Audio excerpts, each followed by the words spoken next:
El doctor Velázquez Quezquén. Según el diario de la República, no sé si me permite, por favor, en todo caso, para que nos aclare si es cierto o no, a cierto momento, el abogado, doctor Castro, el abogado del ex empresario televisivo José Enrique Grusillat, habría hecho una llamada a usted para pedir que luego de exámenes médicos realizados por el INPE, él regresara al penal y no se mantuviera en la clínica. En todo caso, no sé si usted podría aclarar esto, si llegó a recibir o no la llamada del abogado. Nunca he recibido una llamada, pero además yo no era jefe del INPE, no era ministro, era congresista. No, presidente, cuando era presidente legislativo. Con mayor razón, pero lo que sí quiero dejar claramente establecido es, categóricamente niego de que haya recibido llamada alguna de ese tema.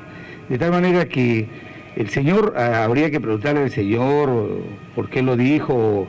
Ahora la voz de ese médico Janampa es la quinta esencia de la verdad, supuestamente. Pero yo lo niego categóricamente. Ministro, disculpe, quería hacer una pregunta adicional. Quería saber si en el Consejo de Ministros se ha abordado las discrepancias surgidas con el Tribunal Constitucional a propósito de la píldora del día siguiente. Bueno, la posición que nosotros tenemos es la que tiene nuestro ministro de Salud, en el sentido que, y ya lo hemos dicho, nosotros desde el primer momento en que se dio la sentencia del Tribunal Constitucional, el propio presidente de la República, a pesar de que desmontaba una política pública en materia de salud, en homenaje, como no puede ser de otra manera, al Estado Constitucional de Derecho, hemos sido respetuosos de la decisión del Tribunal Constitucional. Lo que sucede es que lo que hay que tener claro es que el Tribunal Constitucional sustentó su sentencia en una duda científica, así le he llamado, en una duda científica. Tenía la duda de que si el fármaco era abortivo o era solamente anticonceptivo. Y ante esa duda prefirió, en tanto no se disipe la duda, prefirió salvaguardar el derecho a la vida del concebido. Pero en su fundamento 62 de la propia sentencia, el tribunal dijo que cuando la autoridad competente realice exámenes o análisis por órganos especializados y pueda demostrar con certeza de que este fármaco no es abortivo y por ende no es lesivo al derecho a la vida del concebido, podrá restituirlo, y aquellos que se consideren que la política restituida afecta o es contraria a la opinión que tienen, pueden demostrar lo contrario. Ha establecido en su propia sentencia el tribunal la inversión de la carga de la prueba. O sea, aquellos ahora que consideran, a pesar del pronunciamiento claro, concreto de la Organización Mundial de la Salud, en el sentido de que este fármaco no es abortivo y por ende no atenta contra la vida del concebido, aquellos que consideran que esta aseveración de la OMS no es válida, pueden demostrar lo contrario. De tal manera que lo que nosotros hemos hecho es cumplir estrictamente el mandato del Tribunal Constitucional. En realidad lo que yo quería saber es si en este Consejo de Ministros se había visto el tema, si es un apoyo unánime del Consejo de Ministros, o si por ejemplo el ministro Rafael Rey, como ya lo había señalado en otras oportunidades, ha expresado su disconformidad con la decisión del Ejecutivo. No ha habido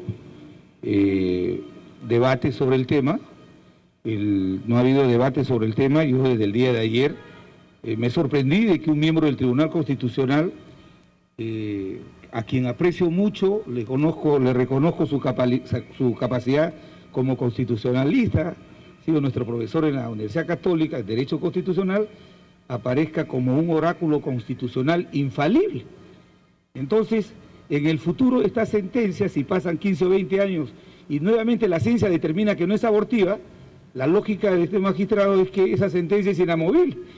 Entonces, el propio tribunal ha establecido lo contrario, y el doctor Gerardo Eto Cruz, entendiendo las circunstancias y los nuevos hechos posteriores a la sentencia, ha insinuado algo que es coherente, que es posible que esa resolución sea revisada. De tal manera que nosotros ratificamos que somos fiel cumplidores de la sentencia de los órganos jurisdiccionales.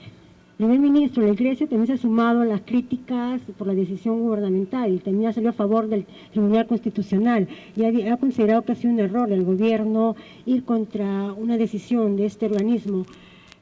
¿Cómo hacer para que la Iglesia acepte o en todo caso se sentarán a dialogar con los representantes de la Iglesia Católica? Siempre dialogamos y tenemos el mayor aprecio por la Iglesia Católica. La propia Constitución le reconoce ese estatus de haber contribuido a la formación histórica de nuestra patria.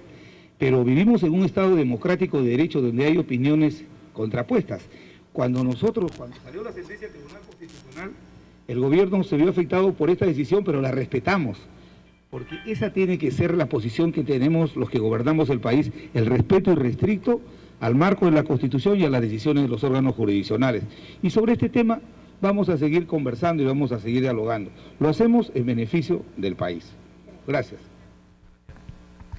El acuerdo entonces tras esta sesión del Consejo de Ministros, que el mismo presidente Alan García ha pedido una nueva evaluación de los exámenes médicos hechos al ex empresario televisivo José Enrique Crucillat. Asimismo, el ministro de Salud, Óscar Ugarte, tiene el encargo de sugerir cuáles serán los médicos que realizarán estos exámenes médicos al informe presentado